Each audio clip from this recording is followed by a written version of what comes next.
5n times u to the 8th minus 3u to the 4th plus 8. That's my kids.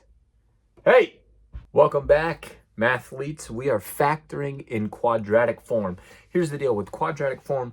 We need to have x to the 6th and x to the 3rd and then a constant, meaning no x value.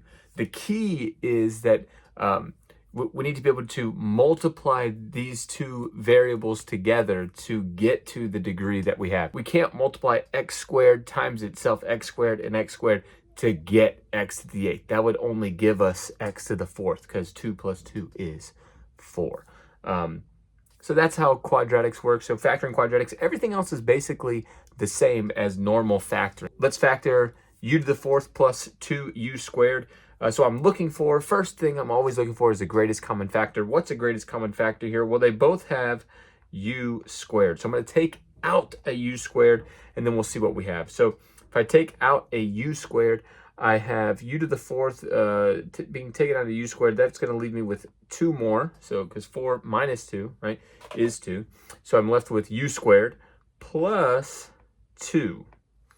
So I'm looking at this, and first thing I think is, oh, u squared, that could be the difference of two squares, but the difference means subtraction, so this is not the difference, this is just the answer. Okay, moving on. X to the 4th plus x squared minus 12. This is in quadratic form. We have an x to the 4th, x squared, and a constant. This is good. We can factor this guy. It takes, to get to x to the 4th, it takes x squared and an x squared.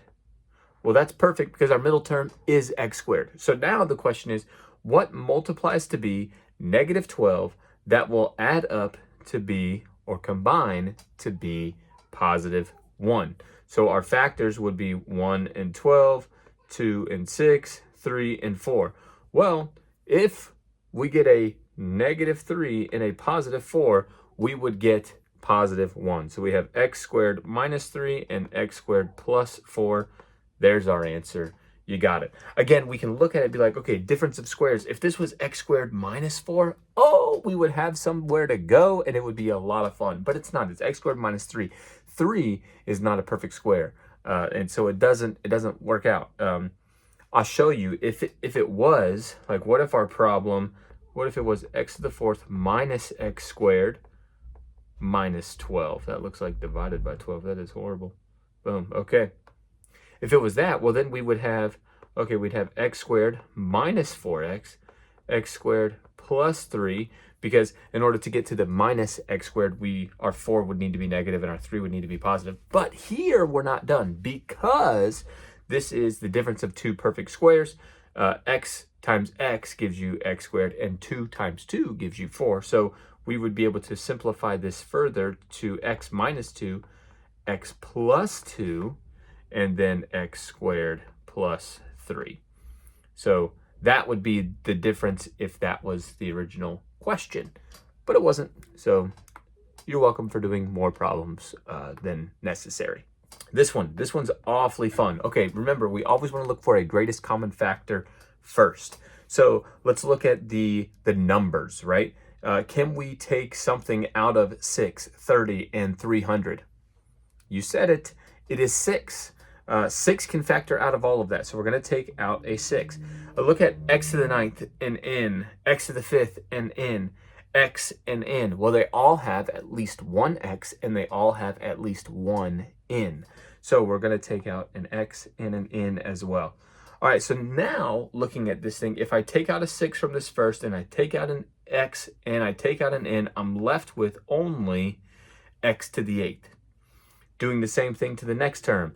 30 divided by 6 is 5. X to the 5th divided by x will just leave me with x to the 4th. N divided by n goes away. Minus 300 divided by 6. Remember, like, what's 30 divided by 6? 30 divided by 6 is 5, so this would be 50, all right? And we're taking out an x to the n, so there we go. And you're like, hey, are we done, Nate? And I'm like, hey, no, we're not. Because we have an x to the 8th, x to the 4th, and a constant. This is in quadratic form because 2x to the 4ths multiplied together, you add those exponents, 4 plus 4 is 8. It's in quadratic form. So we can factor that. So this is what it looks like. Let's continue, right? We're going to bring down that 6x to the n because that's important. It's part of our factoring. And we're going to break it up into x to the fourth and x to the fourth.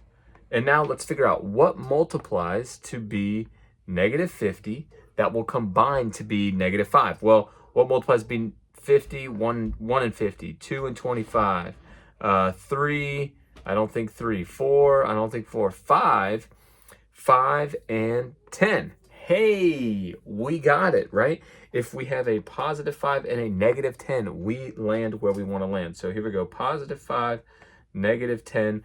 And now, again, I'm pausing here. Are any of these like perfect squares, like the difference of two squares?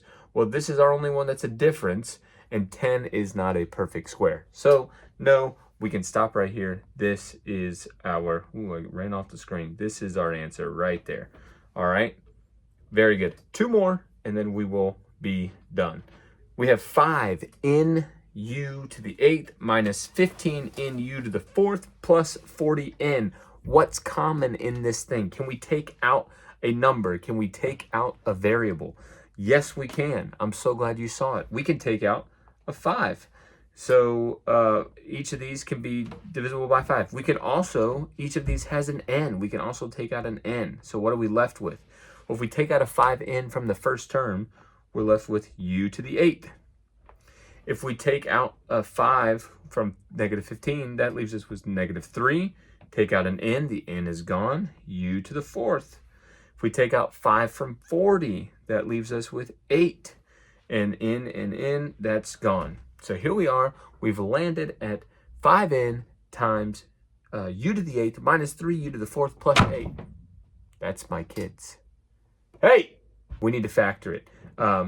It's in quadratic form. Can we factor it? What multiplies to be 8, and do any of those add up to be negative 3? So I got 1 and 8, 2 and 4, 3, no, I'm at 4 again. So none of these, they got to be the same, right? Plus, so they got to be either both positive, both negative. None of these add up to be negative 3. So this is our answer. That guy was not factorable anymore. Nailed it. Okay, last problem right here.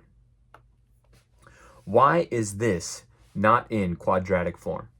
Okay, so remember, in order to be in quadratic form, this middle term must be able to like multiply itself, if you will, to add to be the first term. What do I mean by that? If we just did x to the 4th times x to the 4th, whatever that middle term is, what is that going to give us? Well, that's going to give us x to the 8th. And because this does not give us x to the 6th, which is what we need, that's why it's not in quadratic form. What would this middle term need to be in order for this to be in quadratic form? Gotcha. X to the 3rd.